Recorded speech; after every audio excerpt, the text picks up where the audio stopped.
கர்த்தர் என்னை வெறுத்து விட்டாரோ என்று குழப்பத்தில் இருக்கும் ஆத்துமாவே, இன்று கர்த்தர் உங்களுக்கு சொல்லுவது ஏசாயா 41:9. நீ என் தாசன், நான் உன்னை தெரிந்து கொண்டேன், நான் உன்னை வெறுத்து விடவில்லை. நண்பர்களை நம்பி தகப்பனுக்கு துரோகம் செய்த கெட்ட குமாரன் தன் பிழையை உணர்ந்து தகப்பனிடத்தில் வந்தபோது, எனக்கு இவ்வளவு பெரிய துரோகம் செய்தாயே என்று அவரை வெறுத்து விடவில்லை.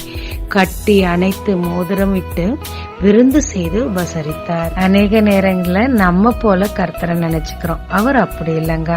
அவர் நம்மை தெரிந்து கொண்டதுனால நம் தவறு செய்யும் போது அதை சுட்டி காட்டுவாரே தவிர நம்மளை வெறுத்து திரும்ப தள்ளிவிட மாட்டார். எனவே என்ன தவறு செய்திருந்தாலும் திரும்பவுமா அவர்கிட்ட போங்க, இருக்கரம் விரித்து உங்களுக்காக காத்து கொண்டிருக்கிறார். ஜெபிக்கலாமாங்க.